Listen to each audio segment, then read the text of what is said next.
One of the hardest things about a project like this isn't actually building it. It's helping other people see your vision. Up until now, the Khaleesi had basically just been a concrete box buried underground. But Larry had an idea. What if we could show everybody our vision of what it would look like before we'd even built it? It sounded simple enough, but it absolutely wasn't.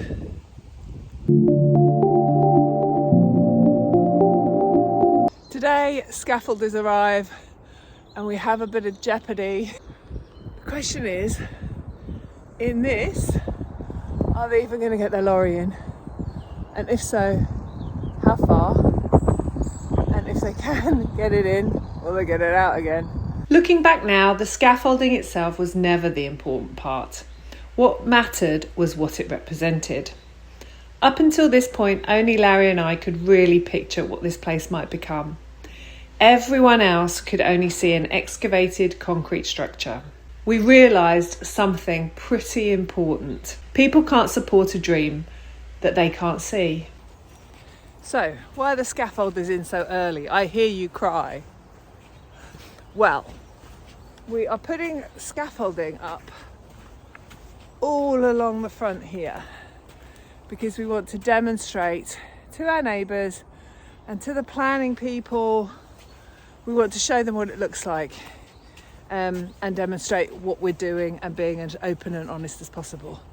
So scaffolding is going all along there, and then let me show you a little sample, I say little, it's massive, of what we're going to do once we've got the scaffolding. And this beauty is going to be going up there.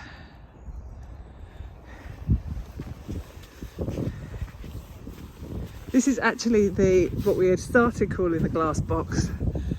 We then moved on to calling the drawing room, which is like our extension on top, to make the most of these magnificent views.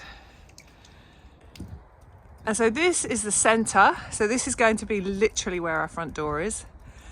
The scaffolding is going to go all along there and all along there. And then above it here is where our glass boxy drawing room is going to be. We're hoping that all of that will give everyone a really good flavour, as well as ourselves, of the scale of our project. Massive. And what it's going to look like when we're finished. If miracles happen, we can get planning permission for everything we have currently in the plan. We shall see, but we're hoping that all our work this week will allow us to be putting our pre-planning application in next week, and from there we'll see what the council have to say.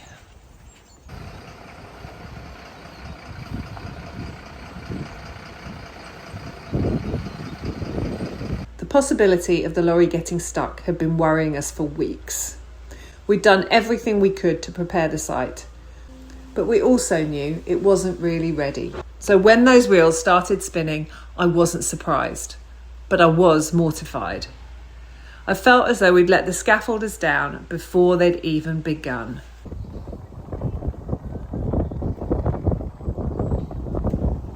I really need a shave. Okay. I'm Sue, this is Larry, and this is our reservoir project, the Khaleesi, where we're turning an old underground water reservoir into our forever home. Join us on the journey. I look terrible. We are stuck. Not quite so good.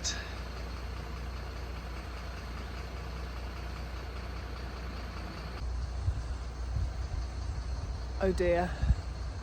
I think our concerns have been realised. I think it might have just got stuck in the mud. We're seeing the scaffolding go up here, which is exciting. Even more exciting, we have a recovery vehicle.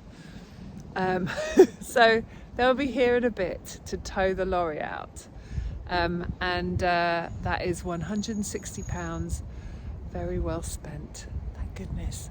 View.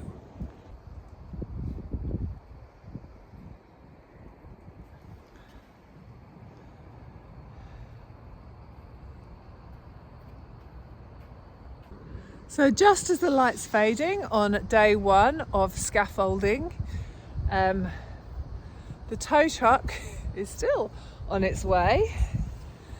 And hopefully tomorrow we'll get finished with a little less drama. I'm not quite sure how this tiny truck is going to pull this much heavier lorry. But we'll wait and see. Yes! Yes!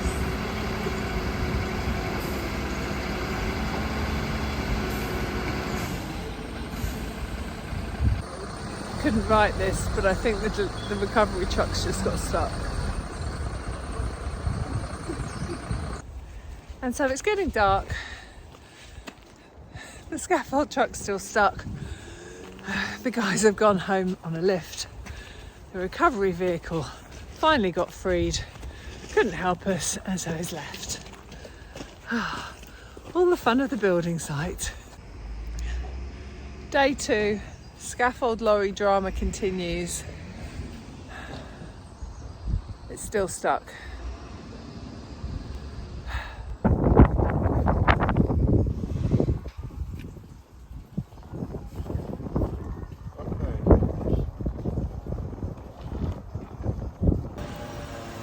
Plan B for the scaffold van lorry. Hardcore under the wheels. All organised by Larry. We're hoping he saved us £600 and we'll be finally able to get the scaffold lorry out. No, you organised this, and I said it's never going to work, and I don't think it's ever going to work. What's not going to work? All that hardcore under the wheels. It's not going to work. Oh yeah, it's my genius. Oh, hang on. My genius plan. Of course it's funny now, but it certainly wasn't funny at the time. Every solution seemed to create another problem. The little recovery truck got stuck. Larry's carefully thought out plan B didn't quite go to plan either. And somewhere between the stress and the absurdity, all we could really do was laugh. So it's wet, the truck's still stuck, but the scaffolding is nearly finished, and you can come back tomorrow and see what the hell we're going to be doing with it. Can't wait.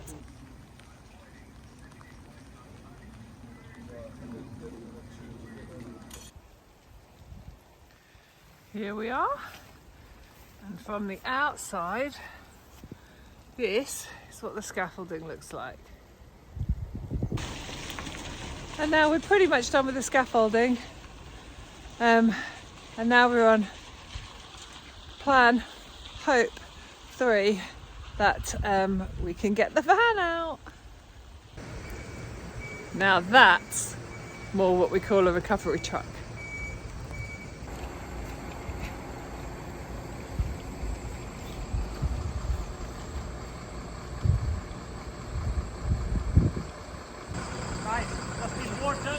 Here we go. Nobody in this side, yeah?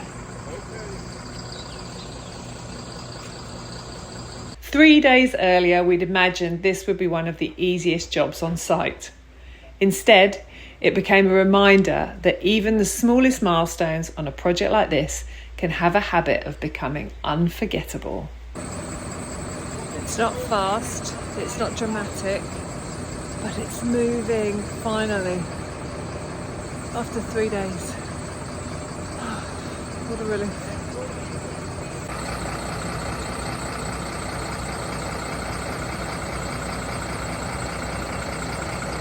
Getting the scaffolding up had been far harder than we'd ever imagined, but we hadn't gone through all of this for scaffolding. We'd done it because we were hoping that for the very first time, other people might finally see what Larry had been imagining all along. Looking back, this was never really a story about a lorry getting stuck. It was about us trying to show people the dream that had so far only existed in our heads. At the time, I wasn't even convinced that the house wrap would make a lot of difference. But Larry absolutely was. And as it turned out, I hate to admit it, but he was right. But that is a story for next time.